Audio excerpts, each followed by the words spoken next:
Good morning, good afternoon, good evening, good night, y'all. I am back with another tutorial. It has been 2.5 years since I made a tutorial video. Today's tutorial will be portal effect in After Effects, so let's get right into it. First off, you wanna open After Effects and create a new project, then click on New Composition. I set the width to 2560 and height to 1440, which is 1440p. Now click on Advanced and check Preserve Frame Rate, then click on 3D Renderer and select Classic 3D.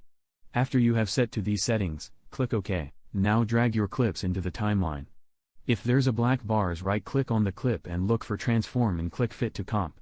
Cut the unnecessary part out by splitting the layer. Now I am gonna put on slow-mo effect with time remapping. This part is not necessary for the portal effect as it's based on your preference. I'm gonna skip the slow-mo effect tutorial for now. Now it is time for 3D tracking. Split the layer where you want your 3D tracking to start. This is very helpful as After Effects 3D tracking AI is dumb as fuck. Now look for Tracker panel at the right side of the panel section. Then click on Track Camera and go to Advanced and check Detailed Analysis. Now wait for it to analyze and solve the camera. Once it's done, click on 3D Camera Tracker to see the tracking points. Now select any points and right-click to create solid and camera. Select the track solid in the timeline and go to Transform. Then adjust the plane to match the background perspective. Make sure the solid layer is the same length as the tracker layer. Cut out the unnecessary part of the solid layer. Once you've matched the plane to the background perspective, drag and drop your shockwave clip into the timeline. Make sure it is fit to comp. Now look for Effects panel and search for Color key. Drag and drop onto the shockwave clip and key out the black parts. Then adjust the color tolerance and edge thin and feather depending on your preference. Then check the 3D layer at the comp panel. Go to Transform and scale it up until you cannot see the shockwave at the end of the clip. Adjust the position and orientation to your liking.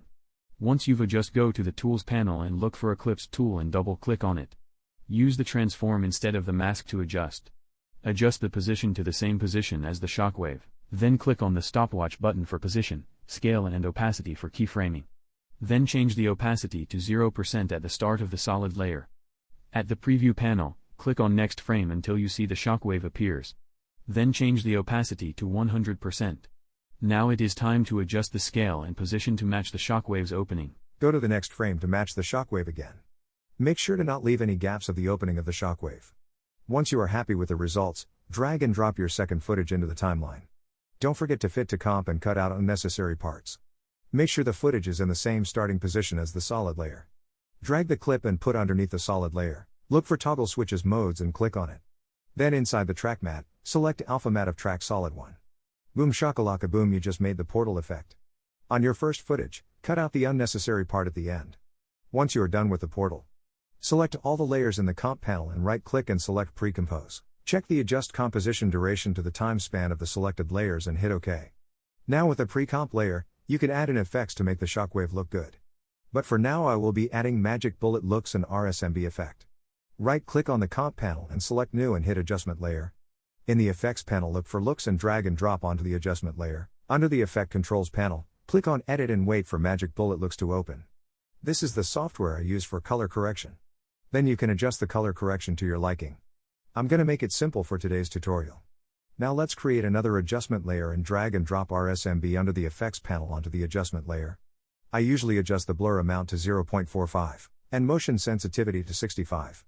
Now you will have a smooth video with RSMB. It is basically a motion blur. A lot of video editors always use this effect. Now to render the video, go to the main menu panel and select Composition and click on Add to Render Queue. Follow this settings. Make sure the duration is matched to the final product you've edited. In the Output module, I use AfterCodeX format. This is not available inside After Effects and you have to download it. Once you have adjusted the settings, hit on OK. In the output, select the folder where you want your video to be saved. You can name the file if you'd like to. After that, click Save and click the Render button.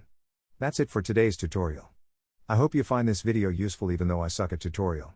And now here's the preview of the clip I edited.